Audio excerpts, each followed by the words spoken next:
la Universidad de Antioquia y daremos inicio entonces a la presentación del caso clínico. Se trata de un hombre de 70 años de edad que reside en Medellín, pensionado, trabajó durante más de 20 años en una empresa de cemento y se encuentra casado. Dentro de sus antecedentes personales importantes, tiene un antecedente de policitemia veral JAK2 positivo con progresión a mielofibrosis en octubre de 2022, enfermedad renal crónica estadio 4 con etiología desconocida, hernias discales en L5, L6 y sacras.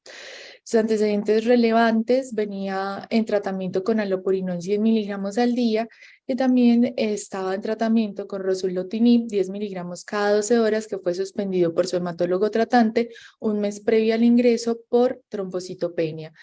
Tabaquismo con índice paquete de año de 2.5.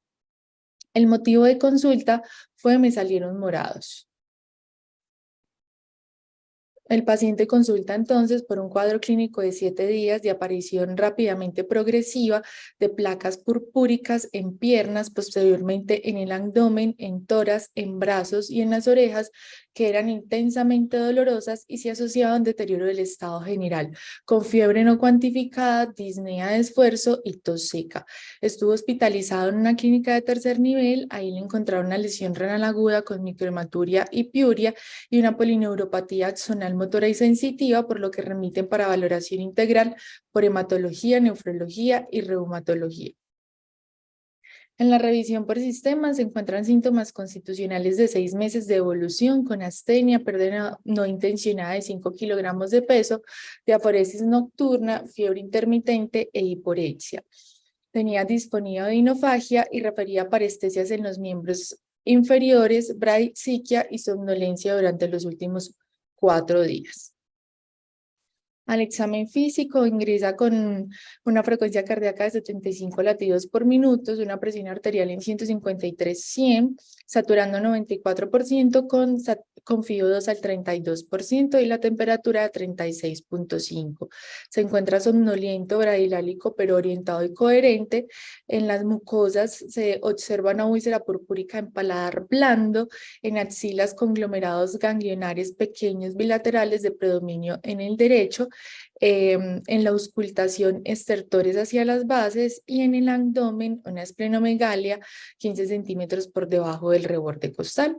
Y a continuación les voy a mostrar entonces las lesiones en piel por las que consulta el paciente. Entonces vemos acá una placa purpúrica de bordes bien definidos en el hélice de ambas orejas. Y vemos que tiene un centro necrótico que ocupa más de 2/3 de la lesión. En el paladar observamos una úlcera purpúrica de bordes bien definidos. Y en las extremidades inferiores vemos que hay una necrosis franca de los dedos. Vemos ampollas hemorrágicas múltiples y unas placas que se pueden clasificar como una púrpura retiforme y que tiene un halo eritematoso pequeño en donde predomina la necrosis. Vemos acá otras lesiones o placas purpúricas con halo eritematoso pequeño. Vemos acá otra ampolla hemorrágica, aquí un nódulo de color gris oscuro, que vemos pues que puede estar necrótico en el centro. Así que con esta presentación clínica inicial queremos invitar a Medicina Interna al doctor Jairo Rivera para responder las siguientes preguntas. Y es: ¿qué claves clínicas dirigen el estudio etiológico de la púrpura? ¿Qué diagnósticos diferenciales se proponen en este caso y qué ayudas diagnósticas solicitaría? Buenos días, ¿me escuchan bien? Sí, doctor, lo escuchamos. Ok, dale pago por favor la siguiente diapositiva, amable. Entonces, cuando uno se enfrenta a un paciente con púrpura, siempre hay que ser muy secuenciales y las preguntas de control son esenciales. De hecho, como aprendimos en trauma, en reanimación, siempre hay que hacerse una ASD inicial. Entonces hay que preguntarse inicialmente la primera vez si el paciente está anticoagulado o no. Si ese paciente tiene anticoagulación, va a ser un punto inicial de partida para el enfoque. El segundo, si el paciente está sangrando. y el sangrado amenaza la vida, entonces la púrpura hará parte de otro proceso diferente, un sangrado puede ser en otro sitio o puede tener una condición que le favorezca sin necesidad de estar anticoagulado al paciente. Si de pronto está chocado, pues toma las decisiones respecto a que por el choque séptico o que tenga una disfunción asociada a una vasodilatación sistémica. Pregúntese también si tiene disfunción de órgano, porque algunos procesos van a ser directamente asociados tanto procesos microtrombóticos o inflamación del vaso o sangrado de un órgano. Y eso va a ser importante porque va a llegar a que se perfunda y haga una disfunción. Y una pregunta muy importante, que es la E de este caso, es la presencia no de esquistocitos, porque nos va a enfocar básicamente a presentaciones clínicas muy graves como puede ser la PPT. Pero a la hora de organizar de una forma mucho más, digamos, lógica y con lo que tenemos en la parte clínica del laboratorio, diseñamos este algoritmo con uno de mis residentes como para hacer una aproximación un poco más práctica y con sentido a la presencia del paciente con púrpura. Entonces, iniciamos diciendo que el paciente tiene púrpura y por lo tanto lo primero que hacíamos era mirar si el paciente tenía trombocitopenia o no, y si extraditaba o hacía parte de otra citopenia. Si la trombocitopenia es aislada, pues básicamente uno se preguntaría si es un trastorno hemorrágico simple y usualmente son asociadas a presencia de petequias en los pacientes. Entonces, en este caso, la plaqueta que está disfuncional y sería un proceso asociado a la hemostasia primaria. Entonces, habrá que preguntar si el paciente tiene un síndrome de fuga vascular, si tiene un COMS positivo, si tiene un alta elegante, si presenta de blasto para proteinemias, para pensar en infecciones como un dengue, una PTI o la leucemia aguda, o si consume medicamentos como aciclovir o tiene una empatía monoclonal.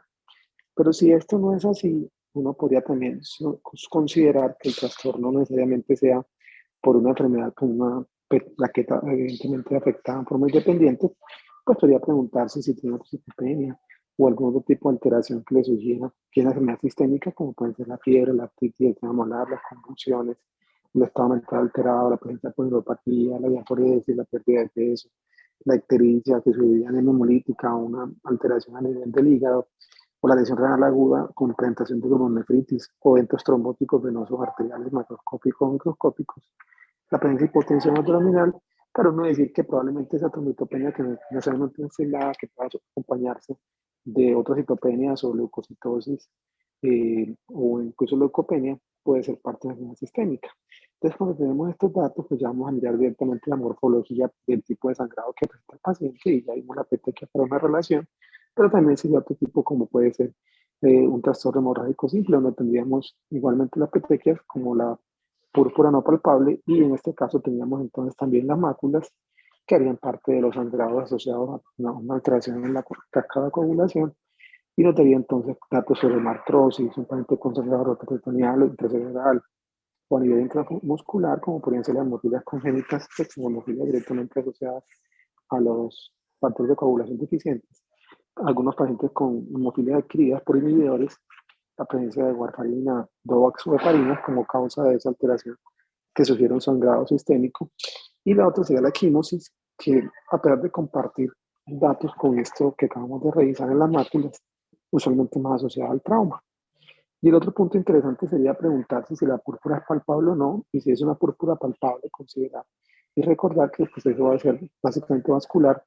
Y la pregunta que sigue es si en la biopsia que tomo para verificar que efectivamente tengamos un proceso inflamatorio, si la biopsia demuestra que si evidentemente tiene un proceso inflamatorio asociado, busco datos de vasculitis leucocitoclástica o presencia de inflamación y podría considerar que haya presencia de inmunocomplejos o que básicamente van a ser muchas causas, principalmente podrían ser un idiopático, infecciones, inflamatorias, fármacos o depósito de anticuerpos, o en algunos casos la crioglobina mixta, o si es un proceso pausoinmune, donde ya tenemos datos básicamente por vasculitis ANCA, levamisol, la vasculitis leucémica o el síndrome de Sweet.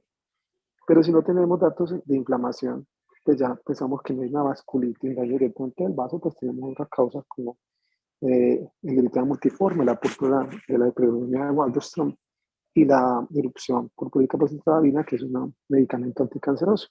Pero en el caso particular de nuestro paciente, creo que la clave que nos dice Paola es que hay un compuesto que es más retiforme y este dato es importante porque nos dice que es un compuesto vascular y que ese compromiso es inflamatorio oclusivo. Pero entonces al entender que eso es un tipo de púrpura, incluso de lívido, uno tiene que ir a mirar cómo clasificar a lívidos en los pacientes que presentan esta manifestación. Entonces, miren una cosa importante, tenemos tres tipos de lívido conocidas, pero lo que uno podría ver en la clínica. La primera, que estamos muy acostumbrados a los lívidos reticulares, que básicamente son redes con círculos que son regulares y concéntricos y completos. Y lo que sucede es que no hay una reducción del flujo arteriolar, es un trastorno funcional usualmente del vaso sanguíneo. La racemosa, que estamos un poquito más acostumbrados a ver, sobre todo con la vasculitis ANCA asociada de amisol, que mi profesor Carlos Horacio me ha enseñado mucho esa parte de entender estos procesos. Entonces aquí ya tenemos los círculos son como irregulares y son incompletos y el flujo arterial está alterado. Y usualmente ya no es un trastorno directamente asociado al proceso de que sea un trastorno funcional, sino con un trastorno orgánico. La retiforme, que es muy diferente a esta, porque esta es una púrpura estrellado en red, y lo que sí tenemos es una alteración completa en el flujo arterial. Entonces miren las gráficas para que observen cómo son las dos presentaciones, porque en la siguiente red de datos vamos a tratar de configurar cómo enfocar cada trastorno. Entonces aquí, como bien lo dice, púrpura retiforme es una red y por lo tanto grafiqué de una forma que fuera como comprensible la red de datos para que todos tengan una comprensión del proceso. Y es que lo primero es un patrón en red, es un rompecabezas también, o rompecabezas, no debemos confundirla con resmos de las articulares. Y el punto importante en la presentación o en el análisis es que básicamente es un proceso donde uno lo puede diferenciar por el eritema y la necrosis. Si hay eritema, uno puede pensar que usualmente el eritema, la presentación es periférica, sugiere una alteración vascular y el compromiso es menos de 2/3 de la lesión vascular per se. Entonces uno dice, tiene un compromiso periférico el eritema.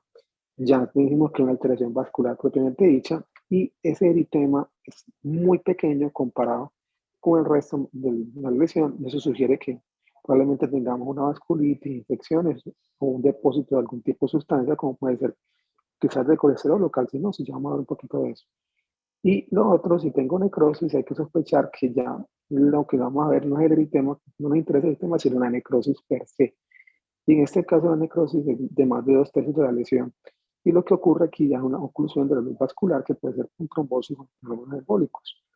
En la clínica, realmente lo que uno mira es que puede haber superposición de los dos eventos. Entonces, algunos dicen que a la hipopresión uno intente como diferenciar que tanto los 2/3 la regla de los 2/3, pero esto es complejo, pues no todos estamos como acostumbrados a ver esto, pero uno tiene que tener claro que una púrpura con un patrón retiforme hay que mirar siempre si hay necrosis del tema y qué tanto compromete para clasificar si es inflamatorio o no. Pero yendo ya a la parte clínica, que es lo que me interesa en la parte amarilla de la derecha, es que las enfermedades que se asocian a esto básicamente principalmente son la CID, la clínica tipo 1, las vasculitis sistémicas, el embolismo de colesterol, la calcinosis, la sepsis, sobre todo la por meningococo, la presencia del levamisol como contaminante de la cocaína u otro tipo de sustancias y el síndrome de fosfolípido y cuando tenemos pacientes muy críticamente enfermos. Y básicamente la presentación clínica va a estar dada por donde cada uno de estos pacientes va a tener un tipo de lesión. Si vamos a las vasculitis, se asocian más a los estasis venosos.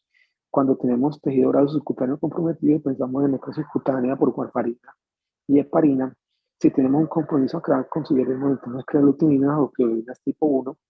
Si tenemos un compromiso de lesiones diseminadas y simétricas y asimétricas, podríamos considerar la posibilidad de sepsis con meningococo o una acidez pura sin asociarse a una infección, pero esto termina siendo más práctico si uno lo ve en la siguiente gráfica como una presentación clínica más al cuerpo humano. Pau, por favor. ¿Qué es esto? Entonces, por la localización, uno comienza a considerar dónde está el tipo de lesión y según sea la presentación. Por clínica, uno puede diferenciar cada uno de estos tipos de presentación clínica. Estamos muy acostumbrados a los pacientes que tienen, desde el punto de vista de reumatología, el compromiso auricular, eh, cartílagos, la nariz, personas que estamos ya pues como más familiarizados con el levamisol, pero también hay otros sitios donde podríamos tener presentación de eso. Entonces, la oreja, la nariz de clorinemia, los miembros tienen embolismo, eh, los sepsis pues con endocarditis. Y aquí están como otros diferenciales que les dejo como como un punto interesante. Y miren este pues muy chévere que es la huella dactilar de las transmiliriáceas que usualmente son periumbilicales. Y cuando todo el compuesto es diseminado por completo, uno piensa en enfermedades mucho más sistémicas o infecciosas, como puede ser el meningococo, el SAF y la CID. Es lo que tengo que agregar para la presentación. Si demoré los 5 minutos para los 7 minutos. Muchas gracias. Muchas gracias.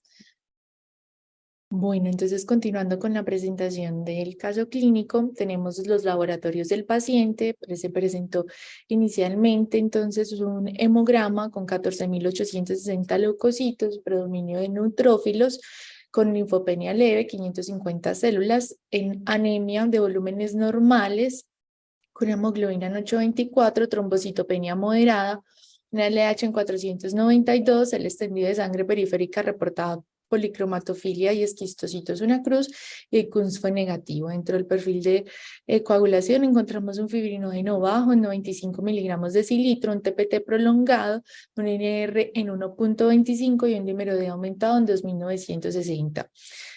Las pruebas, las transaminasas y las bilirrubinas se encontraban normales, la PCR estaba en 8.74, la BCG en 5, una ferritina en 447 y una vitamina B12 en rango de normalidad.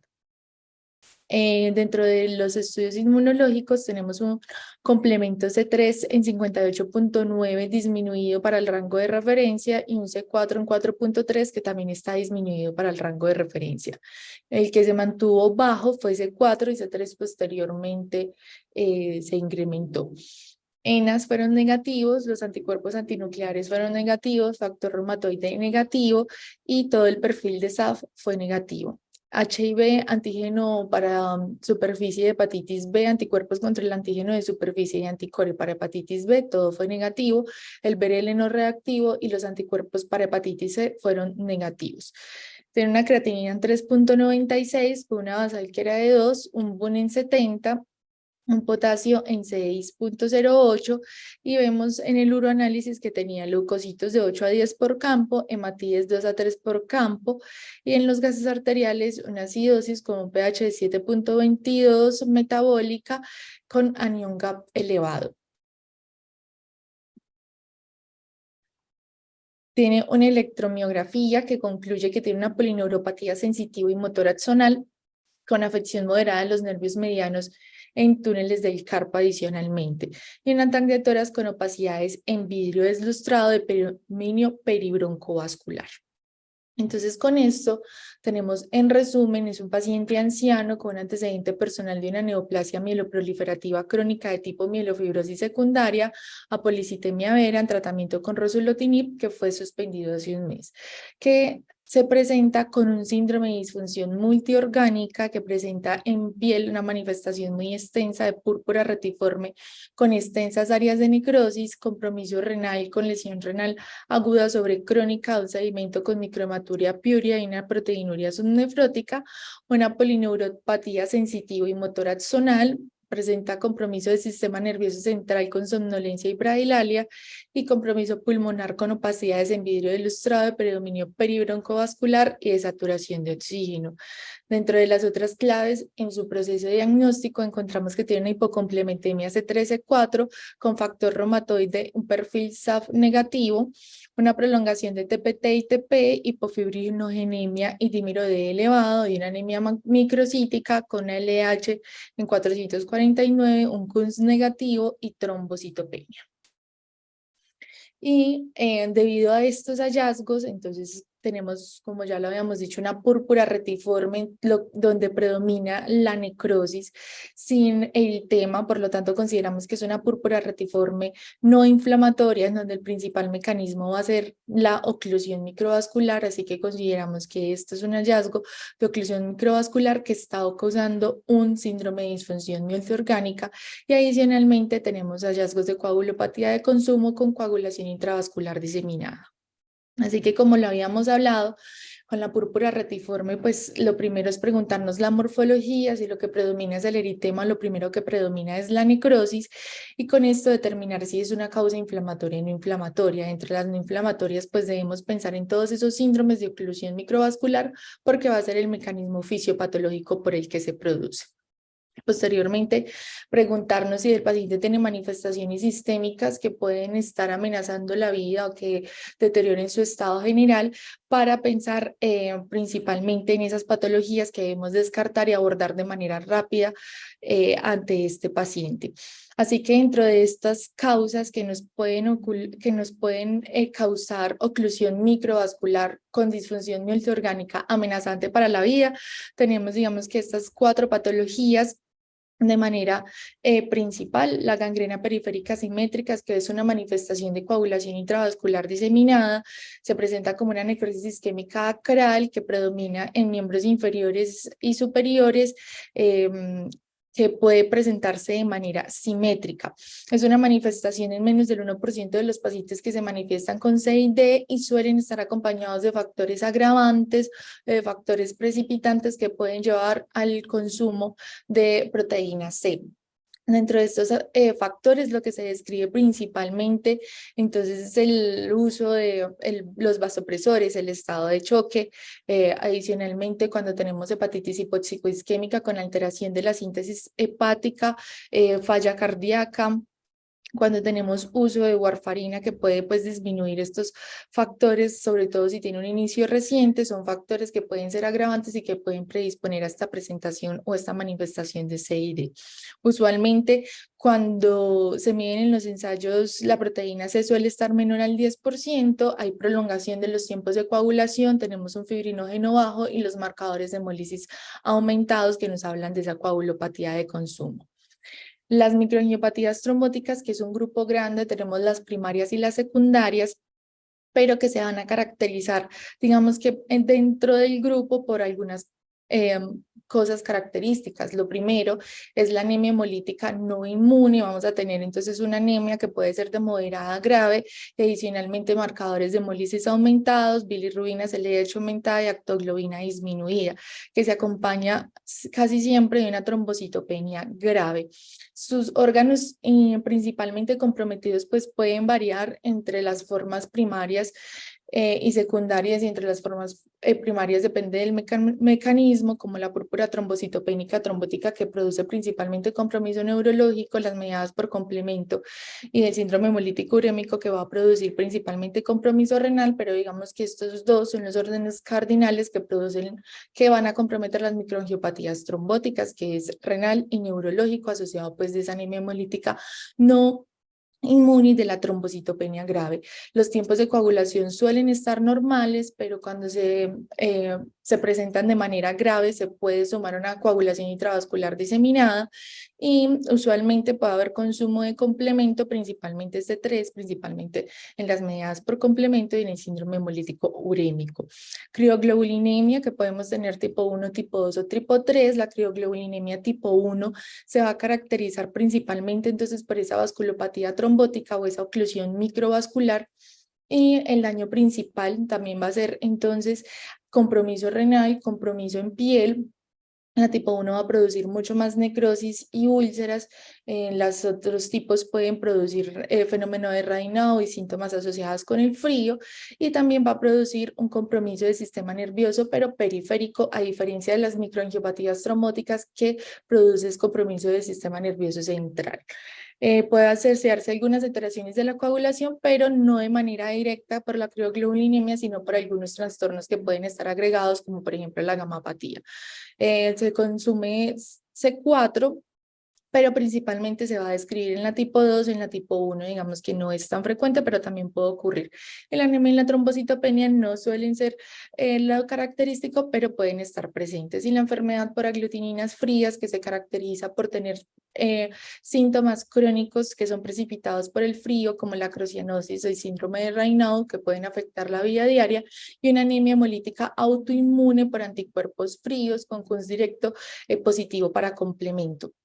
Hay unas crioaglutininas que pueden ser reactivas y que van a producir principalmente entonces compromiso en piel y una anemia hemolítica de tipo autoinmune por anticuerpos fríos. Así que estos son los principales síndromes de oclusión microvascular que pueden amenazar la vida y que debemos pensar cuando tenemos un paciente con estas manifestaciones clínicas. En la evolución, entonces, el paciente es valorado por nefrología, quien considera una urgencia dialítica y programa para hemodiálisis. Reumatología lo valora, considera una posible microangiopatía trombótica, considera que no tiene lesiones sugestivas de vasculitis y es valorado por hematología, quien considera un síndrome de disfunción multiorgánica amenazante de la vida por oclusión microvascular con microangiopatía trombótica en estudio y una coagulación intravascular diseminada de fenotipo trombótico, a descartar causas neoplásicas, infecciosas y autoinmunes. Dado el compromiso grave del paciente, se indican entonces recambios plasmáticos, se inicia el soporte transfusional con crioprecipitado, se reinicia el ruxolitinib debido a que puede estar presentando el paciente un síndrome de discontinuación, se toman hemocultivos, se inicia cubrimiento antibiótico empírico con cefepime, se le toma un fill-line respiratorio, se solicitan niveles de ADAMS-13, se solicita aspirado de biopsia de médula ósea, también se solicita biopsia de piel renal y excisional de conglomerado ganglionar, crioglobulinas, crioaglutininas y KUNS, y adicionalmente todo el estudio completo de gamapatía monoclonal en plasma y orina. El paciente se le inicia la primera sesión de plasmaféresis, dermatología lo valora, considera que se trata de un fenómeno de oclusión microvascular por 6D y microangiopatía trombótica, tampoco sospechan vasculitis, se le toman los hemocultivos que van negativos, el fill-and-rate respiratorio fue negativo, llega el reporte de ADAMS-13 en donde se reportan unos niveles de 54.3% y se revisa el mielograma en donde se considera que tiene unos hallazgos sugestivos de leucemia promielocítica aguda, por lo que se inicia ácido transretinoico. Posteriormente, las inmunoglobulinas, en donde se reporta un aumento de la inmunoglobulina M, 514 miligramos decilitro, y posteriormente dermatología considera realizar biopsia de piel.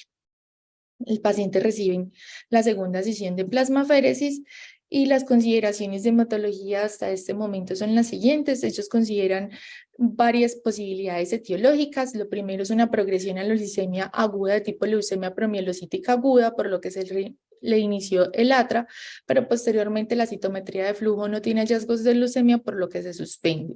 Se considera vasculitis crioglobulinémica por la IgM elevada del consumo de complemento. Estaba pendiente el resto de estudios de gamapatía monoclonal y las crioglobulinas. Se iniciaron pulsos de metilprednisolona y la plasmaféresis que venía recibiendo el paciente. La púrpura trombocitopénica trombótica que se descartó por una actividad ANS13 en 54%, y ya vamos a ver más adelante que también tenían actoglobina normal. Infección, que estaban pendientes los homocultivos definitivos, pero hasta el momento iban negativos, y tenía cubrimiento antibiótico empírico con cefepime.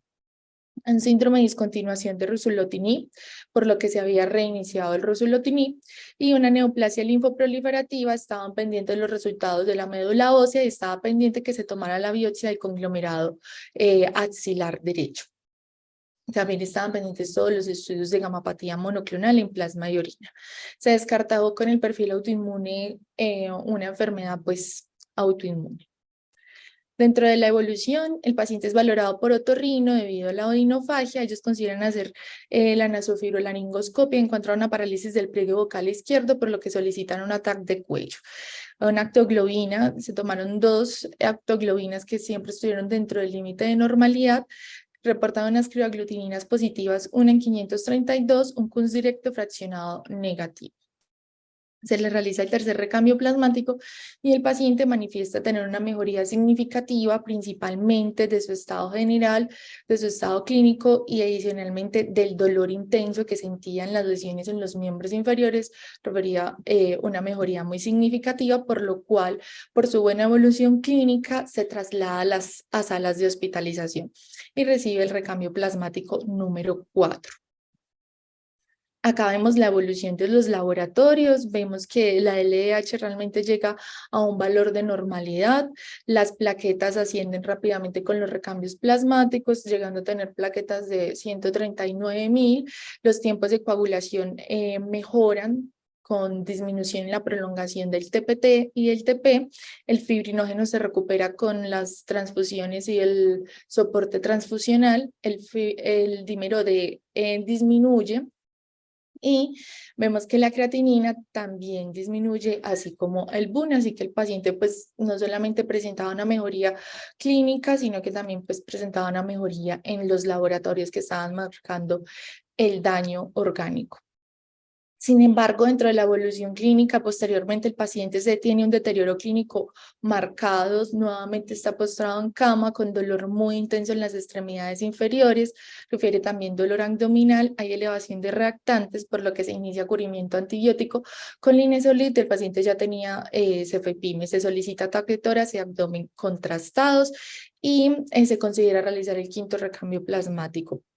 Adicionalmente, llegan los ANCAS por IFI y por ELISA que fueron negativos y cirugía valora al paciente, refiere que el conglomerado ganglionar ya no lo palpa, por lo cual suspende la toma de biopsia de ganglio excisional. Y llegan en los laboratorios de gamapatía monoclonal, entonces vemos unas cadenas libres, capa y lanta dentro del límite de normalidad con una relación normal, una cuantificación de inmunoglobulinas con un aumento de la inmunoglobulina M con 514 miligramos de cilitro, unas crioglobulinas que fueron negativas, un criofibrinógeno negativo, unas crioaglutininas reactivas, una en 512, una viscosidad normal y una proteinuria subnefrótica. Vemos acá entonces la electroforesis de proteínas que tiene un pequeño pico leve monoclonal en la región gamma que está aquí señalado con la flecha. Y tenemos la inmunofijación tanto en suero en orina, presentó una banda monoclonal de tipo IgM-kappa. Entonces, hasta acá tenemos que es un paciente que tiene una manifestación de oclusión microvascular con un compromiso multisistémico, pero que afecta principalmente al riñón, el sistema nervioso periférico, y que ahora adicionalmente, entonces, encontramos una gamapatía monoclonal de tipo IgM-kappa. Con esto, queremos invitar nuevamente a Medicina Interna al doctor Carlos Arteaga para responder la pregunta de cuáles son las manifestaciones clínicas que nos permiten sospechar una gamapatía monoclonal de tipo IgM. Hola, ¿me escuchas ahí? Sí, te escucho, perfecto. Vale, perfecto. Entonces, digamos que el estudio de las gamapatías monoclonales es bastante complejo. Los estudios se solicitan en base como a sospechas clínicas específicas y pocas veces tenemos como hallazgos incidentales de gamapatías monoclonales. El asunto es que cuando hacemos esa diferenciación, una cosa importante es que es una cosa tener una gamapatía de tipo IgM a que sea de no IgM, y eso es una diferenciación importante por las características, digamos que de las inmunoglobulinas, la formación de pentámeros y esa capacidad de producir fenómenos inmunohematológicos. Entonces, aunque son menos frecuentes, que son más o menos entre el 15 al 20% de esas gamapatías monoclonales, también tienen un riesgo de progresión a otras enfermedades neoplásicas pues específicas, y este es un estudio pues como de la Clínica Mayo que mostraba pues como que la principal progresión o lo que más preocupa es esa progresión a macroglobulinemia de Waldenström. Sin embargo, también tenemos que pensar que existen otros desórdenes linfoproliferativos como los linfomas, la leucemia linfocítica crónica y otros como la amiloidosis primaria que también pueden ser, tienen interferencia. Estoy disculpando un poquito más. Bueno, que pueden causar como esas, digamos, ese riesgo de progresión a otras enfermedades, y es lo principal que vamos a buscar. Pasemos a la siguiente diapositiva.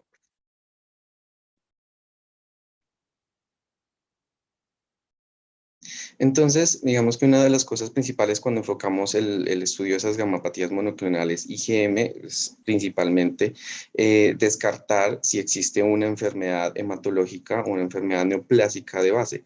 Para esto, pues evidentemente tenemos como una evaluación clínica bastante extensa, y dentro de los estudios probablemente el detectar pues organomegalias, compromisos de citopenias y demás, características del CRAP en el caso del mieloma múltiple o las características propias de la amiloidosis del síndrome de Poems, y finalmente pues como unos estudios de biopsia de médula ósea o de ganglios, que lo que nos permitirá pues demostrar por histopatología las características de las enfermedades. Es diferente cuando no logramos demostrar una enfermedad hematológica, digamos, específica, pero en ese caso sí tenemos que preguntarnos es si la presencia de esa gamapatía monoclonal está relacionada con síntomas o si esa gamapatía monoclonal está causando daño de órgano. Dale la siguiente, por favor. Entonces, si estamos produciendo o consideramos que existe un compromiso de órgano por efecto de la gamapatía monoclonal, entonces hablaríamos de una gamapatía monoclonal de significado clínico, que en este caso pues deberíamos pensar en compromiso inmunohematológico, neurológico, cutáneo o renal, pero si no existe síntomas relacionados o si no existe daño de órgano blanco, básicamente ya nos derivaríamos a pensar en que tenemos un smoldering Waldenström o una gamopatía monoclonal de significado incierto de tipo IgM. Siguiente diapositiva, por favor. Entonces, una diferenciación importante entre el Waldenström clínico, el smoldering y el MGUS es precisamente que tenemos una presencia de gamapatía monoclonal. En el sintomático hay infiltración de la médula ósea por un linfoma linfoplasmocítico más del 10% y tenemos síntomas atribuibles a la presencia de esa gamapatía monoclonal, principalmente pues, por hiperviscosidad y síntomas de infiltración del tumor, precisamente por citopenia, síntomas constitucionales o organomegalia. En los smoldering, básicamente tendríamos la presencia de la gamapatía monoclonal y de la infiltración menor del 10%, pero no habrían síntomas atribuibles ni a la gamapatía ni a la presencia del tumor. Y en el AMGAS prácticamente todo lo tenemos la presencia de la gamapatía monoclonal, pero no tenemos infiltración de la médula ósea o menor del 10% y no tenemos síntomas atribuibles a ninguna de las dos cosas. El problema viene es cuando estamos pensando que tenemos una gamapatía monoclonal y hay síntomas relacionados con la gamapatía monoclonal y no hemos demostrado infiltración, lo que nos llevaría a pensar en esas gamapatías de significado clínico que son un poco más difíciles de estudiar. Siguiente, por favor. Entonces, dentro de esas, las principales son diferenciar otros síndromes linfoproliferativos, principalmente el mieloma múltiple de IgM, que es mucho más raro, es apenas el 1% de todos los mielomas. Y las características clínicas del CRAP pues, van a ser fundamentales y pues la diferenciación obviamente en la médula ósea, que no vemos el linfoma linfoplasmocitario, sino una clona de células plasmáticas. Es, digamos que dentro de la citogenética, probablemente una cosa que nos ayudaría sería la presencia de esa translocación 11-14 y que no existe esa mutación MYD88 que es más característica del Waldenström. Es un poco más difícil la diferenciación entre el Waldenström y las linfomas de la zona marginal, dentro de los cuales están el MALT, el linfoma de la zona marginal esplénica o linfoma marginal de nodal, porque estos sí comparten con el Waldenström esa mutación del MDY288, aunque con menos frecuencia, y que van a necesitar pues, como estudios más específicos y profundizar por hematología para poder diferenciarlas otras enfermedades. La amiloidosis pues tiene características clínicas que son mucho más características, el compromiso renal, el compromiso cardíaco, cuando es pues de tipo AL y las biopsias pues van a ser fundamentales, ya sea del órgano comprometido o en su defecto pues una biopsia de la grasa abdominal que nos marque pues para rojo congo positivo.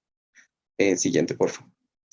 Ahora, el problema es cuando tenemos o hemos descartado todas esas otras cosas o neoplasias hematológicas y consideramos que esa gamapatía monoclonal tiene compromiso de ciertos órganos específicos. Entonces, digamos que dentro de lo neurológico existen muchas posibilidades diagnósticas porque como ven, digamos que dependiendo de las características en el lado izquierdo, si es una polineuropatía que es más simétrica, con déficit sensitivo, que tiene una progresión lenta, que tiene algunos anticuerpos específicos positivos como las anti-MAG y predomina el compromiso a 10 milinizante, probablemente nos vamos a pensar que eso esté relacionado con un Waldenström, con un mieloma múltiple o con un linfoma.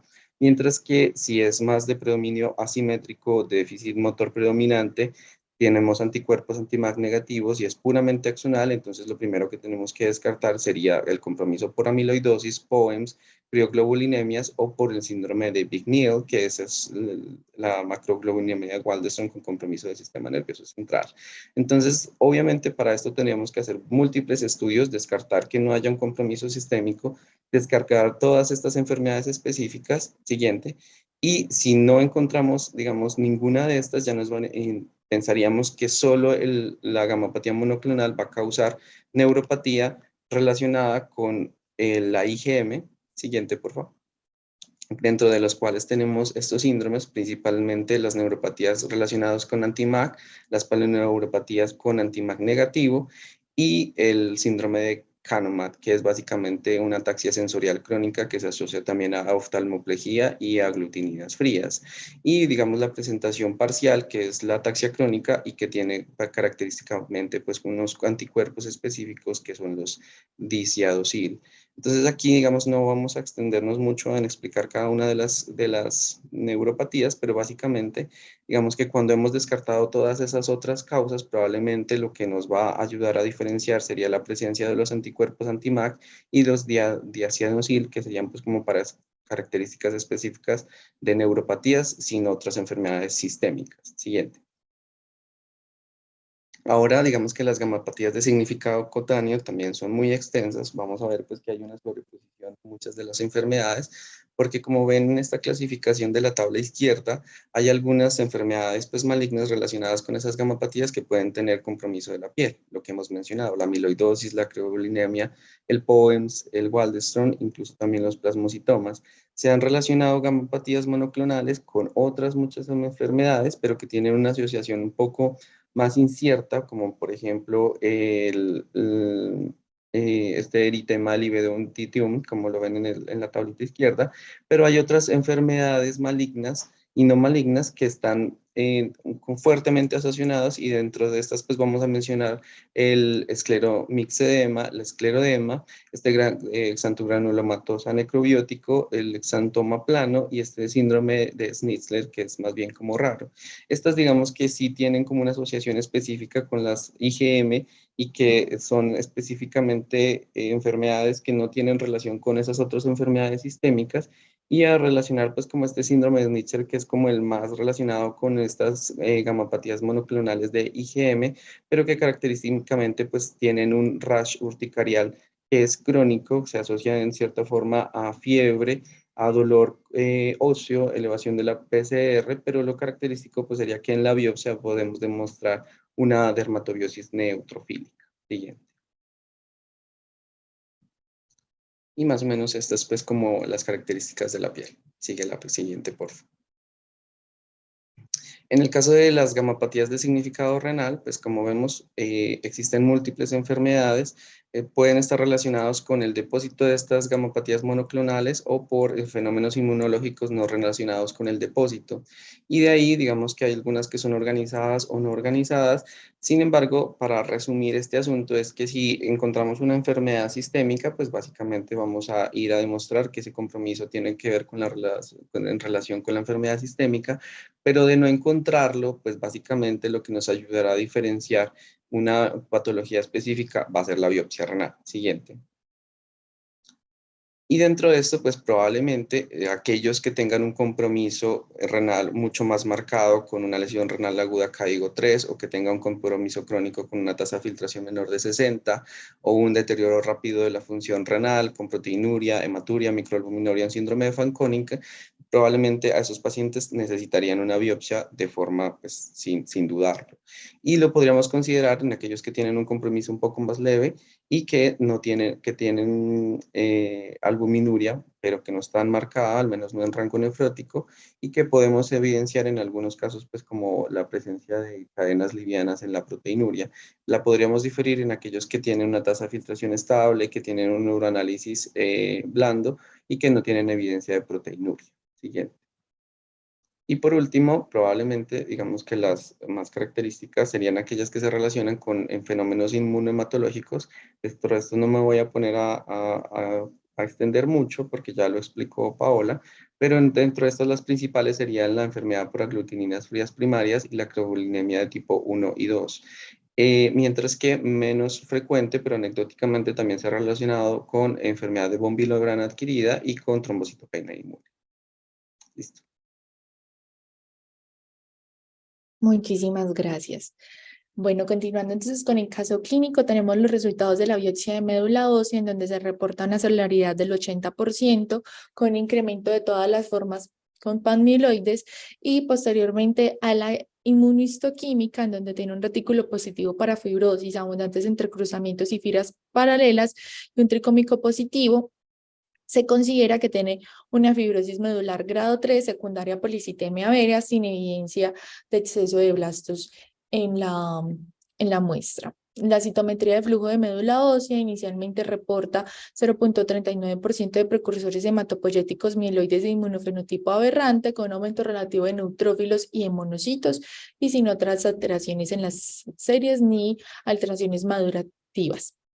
La nota adicional se detectó un 0,17% de linfocitos B maduros anormales con inmunofenotipo aberrante CD19, CD20 positivo y que tenía una expresión monotípica de cadenas ligeras de inmunoglobulinas kappa, pero no se observaron células plasmáticas en la muestra.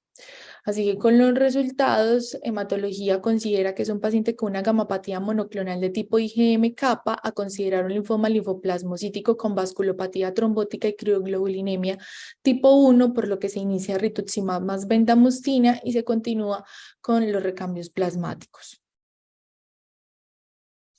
Los estudios moleculares citogenéticos, un cariotipo que tiene una translocación en el brazo largo del cromosoma 1 y en el brazo largo del cromosoma 14, y la mutación MYD88 no pudo ser procesada por algunos problemas que ya vamos a manifestar más adelante.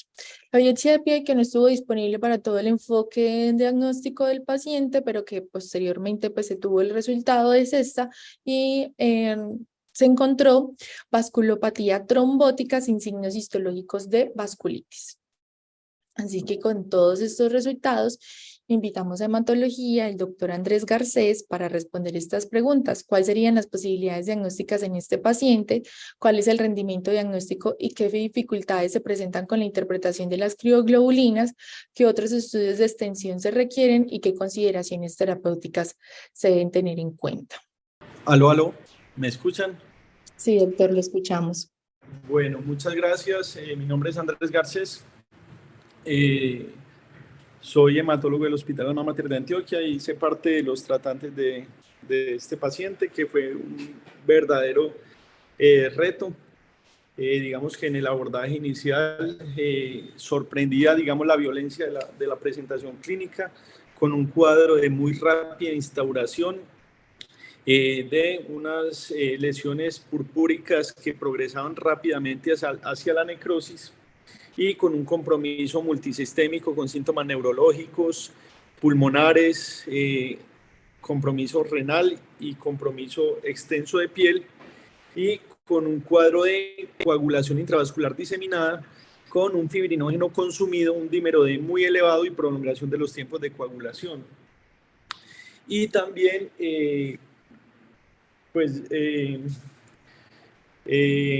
la presencia de esquistocitos, lo cual generaba un diagnóstico diferencial muy amplio de que ya se habló, pero de lo primero que uno debe tener es paciente. Entonces, un paciente que se presenta en esas condiciones es un paciente que va a morir rápidamente y se necesita hacer un abordaje no solo diagnóstico, sino terapéutico. Y ustedes pudieron ver pues como las consideraciones diagnósticas que tuvimos son todos diagnósticos que pueden llevar rápido a la muerte del paciente, incluyendo pues en un paciente que venía con con una policitemia vera, que ya había progresado a mielofibrosis, considerar la progresión a una leucemia aguda y con una digamos que coagulación intravascular diseminada en esa magnitud. Se consideró el diagnóstico de leucemia promielocítica aguda y se inició ATRA, que es una emergencia iniciarlo hasta no descartarlo. También se hemocultivó y se inició CFPIME considerando una púrpura fulminans que puede generar todas estas manifestaciones clínicas, a veces más descrita con infecciones por meningococo o por estafilococo aureus o otras infecciones. También se tuvo en consideración una microangiopatía trombótica tipo una púrpura trombocitopénica trombótica, por lo que se pidieron rápido los niveles de Adams 13 y también se consideró inicialmente una crioglobulinemia, una vasculitis crioglobulinémica. Habían cosas que llamaban la atención del paciente, que eran las adenopatías, que también se pueden presentar en mielofibrosis, pero que nos obligaban también a descartar ante una presentación de estas, una neoplasia linfoproliferativa, por lo que se solicitaron pues biopsia de estos ganglios. Y bueno, esas fueron pues como y se solicitó todo el estudio de evaluación de gamapatías monoclonales. Pero rápidamente se instauraron medidas terapéuticas como el ATRA, como el antibiótico, como la plasmaféresis, como los pulsos de metilprednisolona, que pueden posteriormente dificultar el diagnóstico, pero que era una obligación hacerlo porque el paciente que se presenta con coagulación intravascular diseminada, si no se trata la causa, va a morir rápidamente. Ahora yendo hacia las posibilidades diagnósticas de este paciente, cuando ya tenemos una aspirada de médula ósea que muestra, aparte de los cambios de la mielofibrosis o de la neoplasia mieloproliferativa crónica, muestra una población linfoide B monoclonal, una inmunofijación que muestra una positividad para inmunoglobulina M kappa, con un pequeño pico monoclonal en la electroforesis o más bien un pico de base estrecha en la región gamma de la electroforesis de proteínas, viendo que la clona de linfocitos B patológicos es kappa, al igual que lo que muestra la inmunofijación, con un complemento consumido, con unas test de aglutininas frías positivas. Las posibilidades de este paciente estaban pues, en el cuadro que mostró el doctor Arteaga de una gamapatía monoclonal con significado clínico, una gamapatía monoclonal IgM con significado clínico, en este sentido significado clínico inmunohematológico, tipo crioglobulinemia tipo 1, ya que no había evidencia de que hubiera una gamapatía policlonal acompañando a la gamapatía monoclonal. El factor reumatoide era negativo y las manifestaciones clínicas con necrosis de la piel y el compromiso multisistémico lo posibilitaba.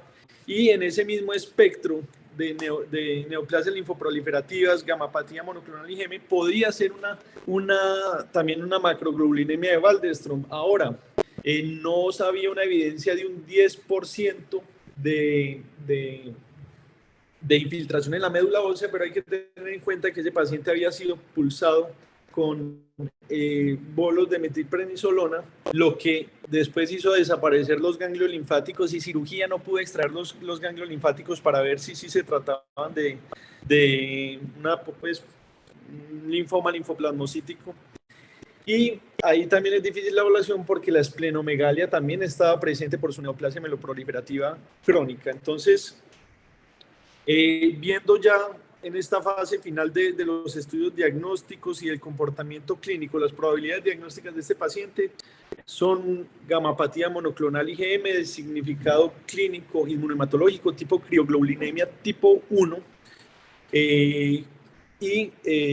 versus macroglobulinemia Waldenström, que en términos prácticos no tendría una diferencia tan significativa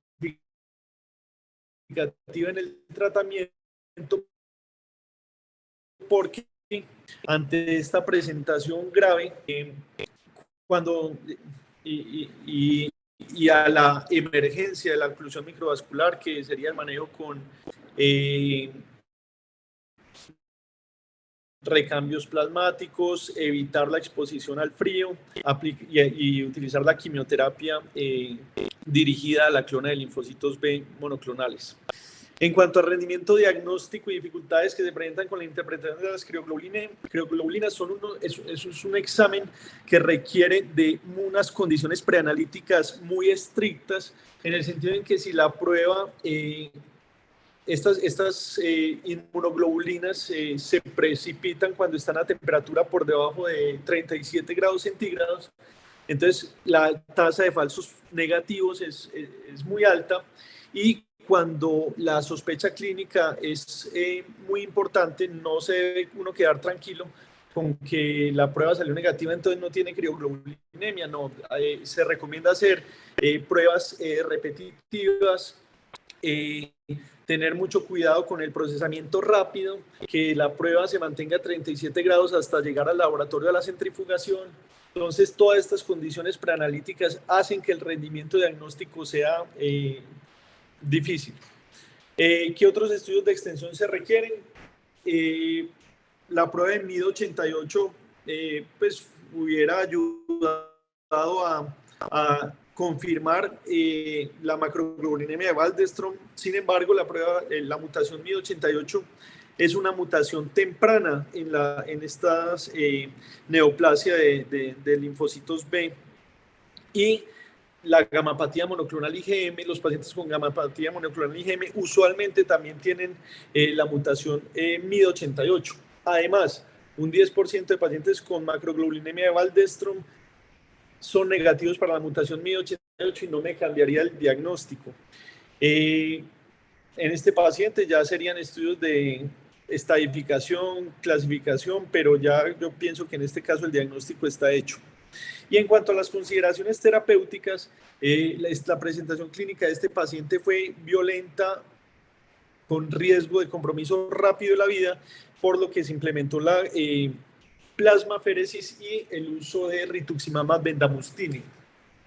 Ha habido reportes de que el rituximab puede generar un flare o una exacerbación de los síntomas. Sin embargo, eso se presenta más cuando hay concentraciones altas de IgM y hay hiperviscosidad, pero también han hablado de reacciones cruzadas entre el rituximab, que es un anticuerpo IgG, con la inmunoglobulina M, que pudieran hacer eso. Sin embargo, se consideró, pues, ante la urgencia del caso, dar el tratamiento completo al paciente y continuar con la plasmaféresis, que además ponía una dificultad técnica porque la plasmaféresis también barría el rituximab. Este paciente fue, pues, un reto para nosotros diagnóstico y terapéutico, y creo que eso es lo que puedo aportar en este momento. Muchas gracias, doctor, por todos sus aportes.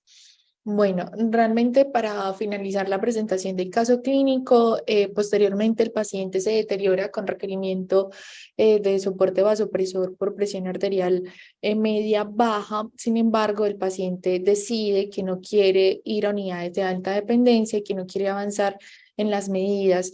Decide quedarse en piso y decide, pues, que no le ofrezcan ninguna otra medida avanzada. Y finalmente muere en piso acompañado de su familia. Se documentó que tenía una complicación infecciosa con una bacteremia por F-adhesion y aunque estaba en cubrimiento antibiótico, pues debido a su estado general tan crítico, pues el paciente fallece y por eso no se pudo procesar el MID, la mutación MID. Bueno, finalmente, entonces vamos a hacer una pequeña revisión de crioglobulinemia, considerar que las crioglobulinas son inmunoglobulinas que se precipitan in vitro a temperaturas por debajo de la temperatura normal del cuerpo, que es 37 grados centígrados, y se disuelven nuevamente al calentarse. Y la crioglobulinemia se define como el trastorno clínico caracterizado por la presencia de crioglobulinas en suero. La clasificación, entonces esta clasificación se lleva usando más de 40 años, digamos que nos correlaciona el tipo de crioprecipitado por el cual está compuesto, asociado a las enfermedades subyacentes, y por eso sigue tan vigente. En la crioglobulinemia tipo 1, generalmente entonces va a estar producido el crioprecipitado por una inmunoglobulina de tipo monoclonal, por eso se presentan los trastornos linfoproliferativos y en las discrasias de células plasmáticas. En la tipo 2 tenemos una combinación de una proteína monoclonal, que usualmente es IgM-kappa, y una proteína policlonal, que usualmente tiene actividad de factor reumatoide. Se presenta principalmente en las infecciones crónicas por el virus de la hepatitis C, pero se puede presentar también en otras infecciones como el virus de la hepatitis B. En la tipo 3 va a haber un componente policlonal y un componente de tipo IgM y un componente policlonal de tipo IgG, que se va a presentar también en la infección crónica por el virus de la hepatitis C y en algunas enfermedades autoinmunes, como es el síndrome de Sjögren. Dentro de la frecuencia, entonces tenemos que principalmente es mucho más frecuente la crioglobulinemia de tipo 2 y 3, mucho más frecuente la relacionada a la hepatitis C. La crioglobulinemia tipo 1 se ha descrito en aproximadamente el 5 a 10% de los casos de todas las crioglobulinemias. Se va a desarrollar entonces en el contexto de esas gamapatías monoclonales secretoras de proteínas o de trastornos linfoproliferativos. Y el trastorno subyacente más común es la gamapatía monoclonal de significado indeterminado, que va a tener pues un significado clínico con esta manifestación. Esta es la serie de Mayo Clinic de 102 pacientes, en donde reportan que el 38% de los pacientes con crioglobulinemia de tipo 1 presentaban una gamapatía monoclonal de significado clínico, el 21% un linfoma linfoplasmocítico o macroglobulinemia de Waldenström, y el 20% un mieloma múltiple, 4% otros trastornos linfoproliferativos crónicos, y digamos que eran como las principales patologías asociadas. ¿Cómo se produce el daño por crioglobulinemia tipo 1? Entonces, a diferencia de la crioglobulinemia tipo 2, el daño se produce por esa oclusión o esa vasculopatía trombótica debido a la precipitación de las inmunoglobulinas.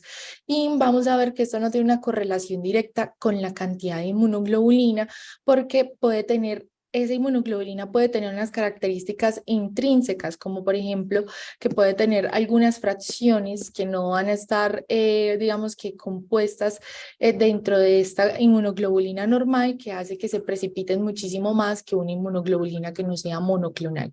Entonces, esa precipitación de las inmunoglobulinas va a llevar a oclusión y a trombosis y se van a depositar en tejidos o en zonas frías, por eso el mayor compromiso en zonas sacrales y el mayor compromiso en riñón.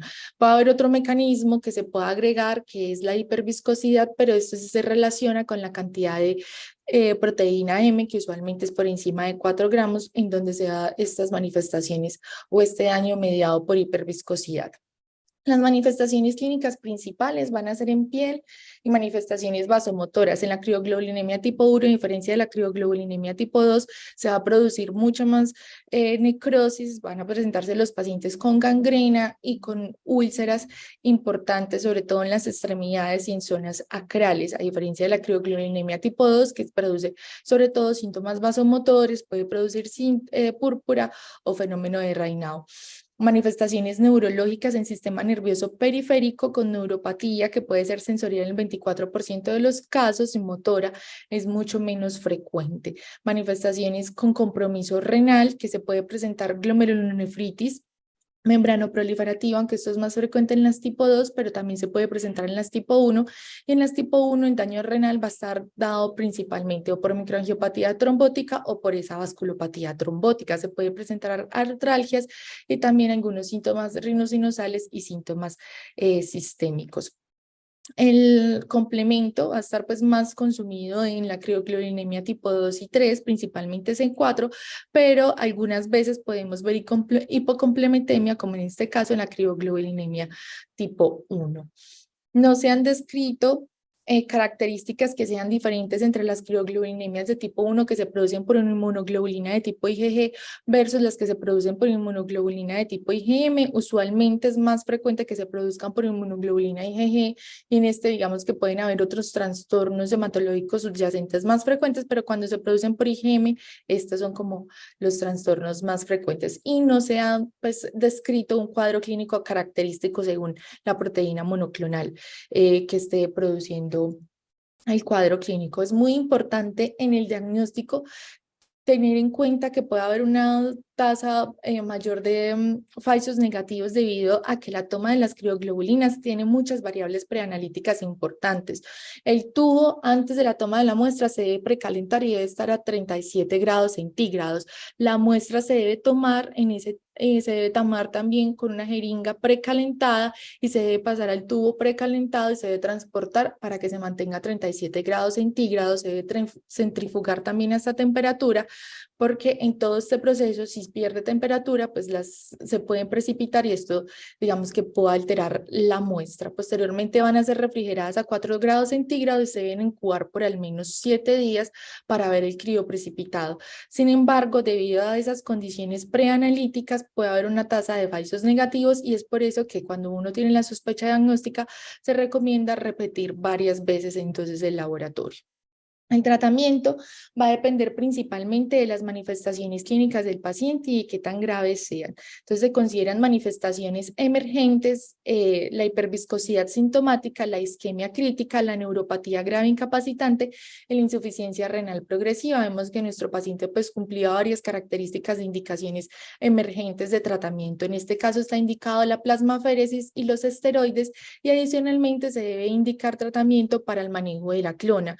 Se puede utilizar rituximab en monoterapia, pero se ha visto que los esquemas de combinación de rituximab pueden llegar a ser un poco más efectivos o tener mayores tasas de respuesta, por lo que se usan esquemas de rituximab con bendamustina y también se han utilizado esquemas de rituximab con ciclofosfamida y dexametasona y inhibidores de Bruton quinasa. Son como las opciones terapéuticas que pueden tener los pacientes. Esto era pues un resumen grande y finalmente, como lo habíamos hablado, el síndrome de discontinuación de ruxolitinib se debe tener en cuenta en estos pacientes porque pueden presentar empeoramiento de sus síntomas